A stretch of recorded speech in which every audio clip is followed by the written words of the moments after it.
So I wanted to start talking about the Oregon Ducks, and I wanted to start with a quote that Dan Lanning said about Oregon. He said, "Good is the enemy of great." So I think that's the perfect message to this Oregon. I think that represents this Oregon team, because this is an Oregon team that's good. You know they're going to be a good football team. I'm going to say this. I don't think they're going to win the Pac-12 this year, but this is a team that is going to be good, but just how can they take the next step and become great? Can they become elite? I think that's a big question for Oregon. But Oregon, like USC, like a lot of top schools, I'm touching on USC here, they did a really good job in the transfer portal. Justin Jacobs, talented guy they got at linebacker from transfer from Iowa. Brandon Dorless at defensive end, a guy that's been there. Kyrie Jackson, a cornerback transfer from Alabama, a guy that shows ability to read plays, good in zone coverage, so some acceleration and bursts, cover man-to-man downfield. So, yeah, did a good job of – Oregon's got a pretty good – they've done a good job in the transfer portal this year and last year, bringing in Bo Nix. You know, when they brought in Bo Nix, I've touched on this before. I didn't think Bo Nix was going to be like super. I didn't think Bo Nix would have the season he had. Bo Nix was really good this year, and you saw him get better and better as the season went on. You thought after the way he played against Georgia and the team as a whole, you kind of wrote off the Oregon Ducks overall, but they just kept getting better and better. So I thought that was really cool. But yeah, Justin Jacobs, be interesting to see how this guy does show the ability to get off blocks, shows the ability he can pursue ball carriers. So I think Oregon to me just does not have enough star power on the defensive side of the ball to win the Pac-12. I think they're going to be a really solid defense overall. I like the running back Bucky Irvin. He's a good player.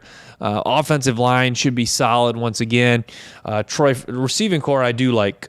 Tez Johnson, Troy Franklin, and then Tez Johnson, both talented guys. Tez Johnson, a guy that he shows he shows explosiveness as a receiver. You saw in the spring game, the 60-yard touchdown. So I think Tez Johnson is going to have some big, explosive receiving touchdowns this year. Troy Franklin, just a good all-around receiver who's got an NFL skill set. So I think offense for Oregon is going to be really good. I think defense holds them back a little bit just because they're missing some star power.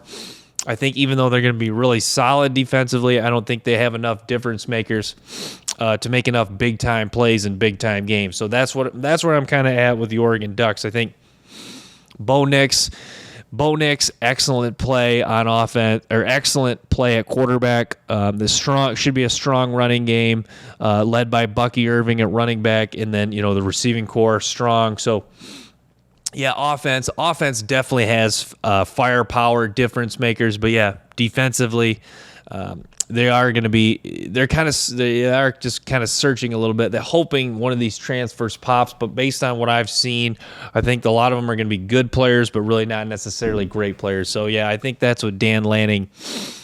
I think Dan Lanning, I don't want to say he's hoping, but I think that he is kind of in the back of his mind, he understands that, yeah, we're good right now, but we've got to keep building to be great. And a lot of that is they're going to have to keep bringing in more and more talented players like they're starting to do in recruiting. They're going to have to bring in more talented recruits. They're going to have to keep doing their work and due diligence in the transfer portal if they do want to win the Pac-12 and take that next step of becoming a national title contender. But they're not there as of yet. I think this is an Oregon team that's probably a year away, So some of these incoming freshmen, I didn't watch a whole lot of them, but the athlete they brought in, what's his name? I have it here. Jirion Ducky. This is a guy that he shows a lot of ability. Where he's going to play is a question mark. Do they put him at receiver? Do they move him to defensive back, corner, safety? I think he's got the ability to probably, with his athleticism, I think he could play either one. But yeah, does this guy make an impact for him? Do we see any of these young, incoming, talented freshmen emerge? But yeah, Oregon, likely a team that's a year or two away from being a legit national title contender, and probably a year away from being a Pac-12 title contender. Now you can't. I've kind of made this point, but I'm going to hammer it home. I think Oregon with Bo Nix, I think anything is possible, or I think they still are a Pac-12 contender this year, just with a guy like Bo Nix at quarterback.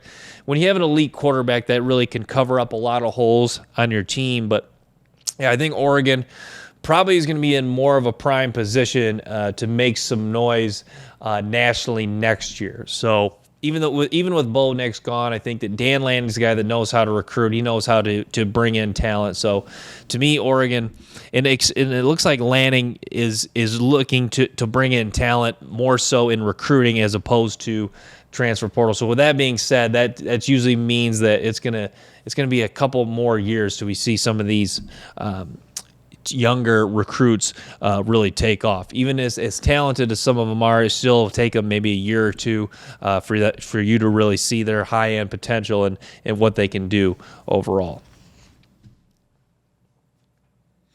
But yeah, well, the way the schedule, I'll touch on this. The way the schedule sets up, Oregon could start 5-0. Texas Tech week 2 could be tricky. But yeah, they play their first 5 games certainly are winnable before they play Washington October 14th, which will be certainly a key game for them. Thanks for tuning in to this episode of the Brant Parshall Show. Make sure to stay tuned for more episodes and clips from the show. Till next time, peace.